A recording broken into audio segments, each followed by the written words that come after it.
Hi there, welcome along to Sky Sports News. Breaking news is that Scotland exit Euro 2024. I'm no Scot, but sport can be so cruel, and even I'm gutted for Scotland. Just tell us about those final few moments, Kris, and how it all unfolded. First of all, it's Kevin Schobert that gets the goal for Hungary to win it, and they're in a fighting chance of getting to the knockout stage. They're going to have to wait and see what happens. The last few games will finish in 3 points, but for Scotland, they were on the attack at the end there, a corner kick, and just when you think that you've got an opportunity to go and score a goal, Hungary do what they do and counter-attack and break away and score.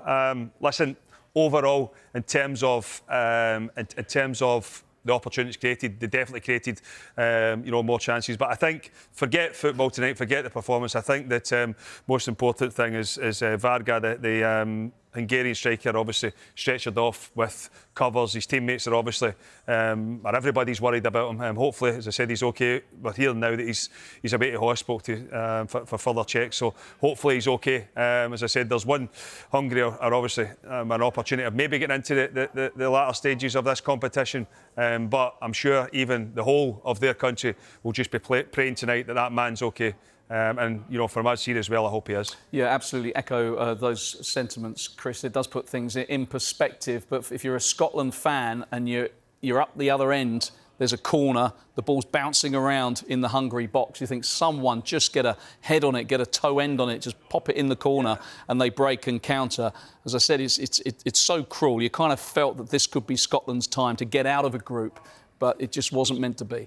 No, it was. I mean, it was obviously our 12th major competition. We're still waiting for that, a team to get out the group stages. But, I mean, I think we didn't do enough to go and win tonight with a lot of the ball and never really created much. I think, and it'll be one thing that Steve Clarke has to answer. I think there's a lot of people out there already saying it's negative and everything, but I'm not buying into that because I think there's more ways to win a game of football. If we open up, we can get punished. And that's what happened towards the end of the game. Yes, you're chasing, trying to find a winner. But when you're so open at the back, you've got you run the risk of losing something at the other end, and that's exactly what happened with tonight with Hungary. I'm just watching Steve Clarke right now. I mean, he does cut a dejected figure as he walks up the tunnel. I think it was very disappointing that this is the way it's ended for Scotland because, as you say there, a corner kick in the last moments, a chance to put it in. There was a couple of oohs and ahs just before the corner kick came. Shankland got in and tried to cut it back and it got cut out. I think if you go back to, I still think, if you go back to that penalty kick with Stuart Armstrong, it could have been given. It'll be surprising. It'll be interesting to see what's said from it, why he wasn't sent to the monitor to have a look at it. But I felt as if it was a penalty kick. He got his body in, and Orban, I think it was, barges through the back of him. But listen, I think we can dissect the game all you want. You can go on and on and on. We didn't do enough to win the game of football tonight. Yes, we had a lot of the ball, a lot of possession, but never really created as much as we would have expected. And Hungary obviously hit us in the counter-attack and get the winning goal. But I'll say it again. Listen, Hungary, they're in my chance. We're going home. But I just hope that Varga's OK. Absolutely, and obviously it'll be interesting to see the reaction. We'll hear from Steve Clarke in the not-too-distant future. The moment that the fans at the fan park, absolute disbelief when that goal went in. I mean, what will it mean to the nation of Scotland, Kris? Because you've got a feeling that the Tartan Army and the whole country believed. Yeah, I mean, I think that it's typical of Scotland, isn't it? We believe that we can go to tournaments and put on a show, and the big thing, I think there's a bit of heartache there tonight because there was a genuine belief that you could get out of this group. I think this group of players has shown so much over a period of time now where you felt as if this could be the group to go and do it. But when you break it down and you look at Germany at the start, very difficult game to start with. Switzerland, they're serial qualifiers for major competitions. They get to the latter stages of competitions as well, so that was always going to be a difficult game as well. We came away with that with a creditable draw. But then tonight, I think when you know what's at stake, to go in there and win the game of football, there was just that little lacking in quality. And look, listen. It's football and that's what happens, but I would say overall in terms of chances the best team won tonight, but we've just got to dust ourselves down and go again. listen, it's been a long time since we've been to major competitions. We've now been to back-to-back Euros. I'm sure there'll be plenty of questions to be answered from Steve Clarke over the next period of time. But whatever happens, I hope that he's the man to lead us into, obviously a Nations League coming up, which is going to be very difficult as well. And the teams that we've got in there, it might be difficult to go and win those games. I think Portugal, Poland are definitely there.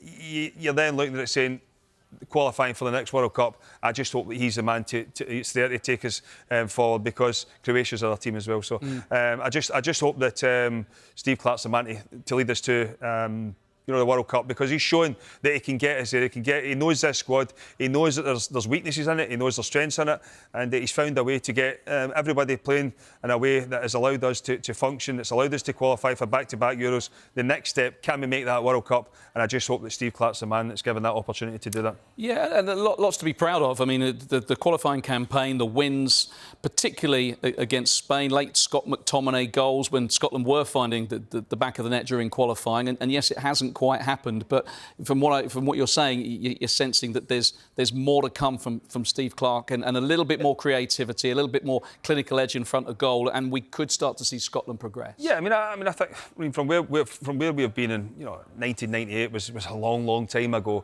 in terms of qualifying for World Cups, and then you look at the last Euros and this Euros as well. The last one didn't really have a good feeling about it as well because of COVID times. It didn't feel like a proper tournament as such, albeit we qualified and you're delighted to be there. But you felt as if this one was obviously as a proper tournament. But the fans there, the full voice, they've got behind this group of players magnificently well, and they'll probably still be in the stadium singing right now, albeit they'll be dejected and disappointed. But they can be proud of this group of players and what they've achieved. But again, there'll be players or ex-players sat in this seat, or maybe not this one, but in this position. You're the only one for this seat, and for tomorrow morning's seat as well. You're booked. True. But there'll be plenty of ex-players have sat here and said that disappointed and criticised it. There's a lot to be positive about this group. Yes, we're disappointed not to get out the group stages again, but for where we have been to get to back-to-back Euros, there's a lot of credit. But the players they've set the bar and they've set the level that they can get to, and I just get the feeling they've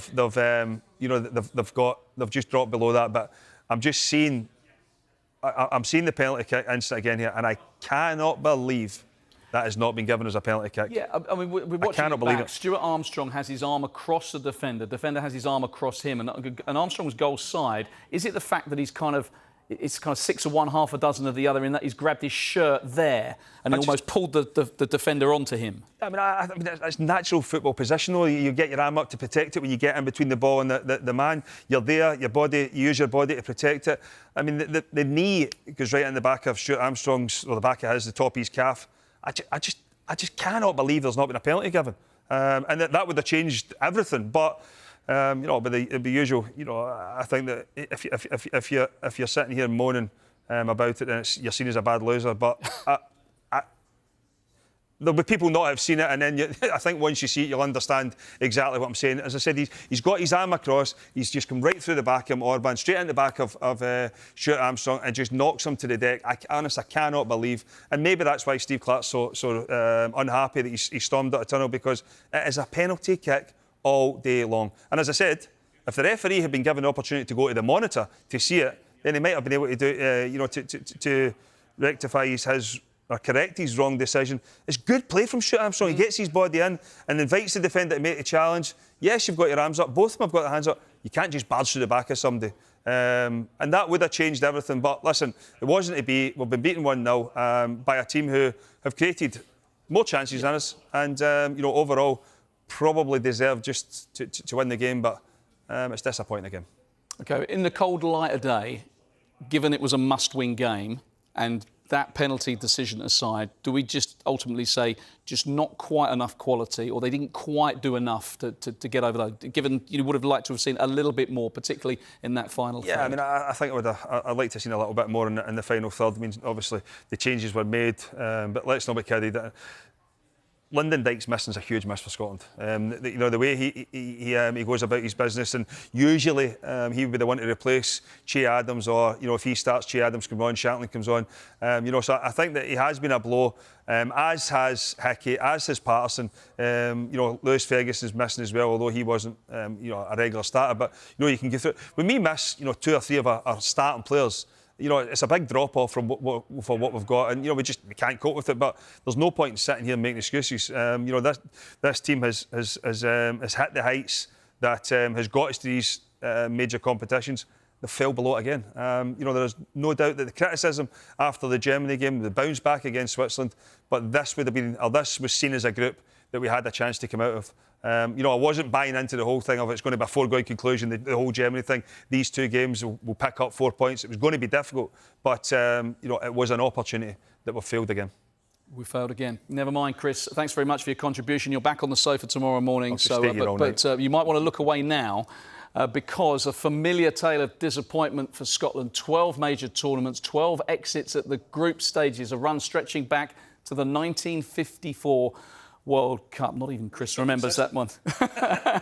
They didn't qualify for the European Championship until 1992, but the same story at the Euros, culminating in this latest exit in Germany.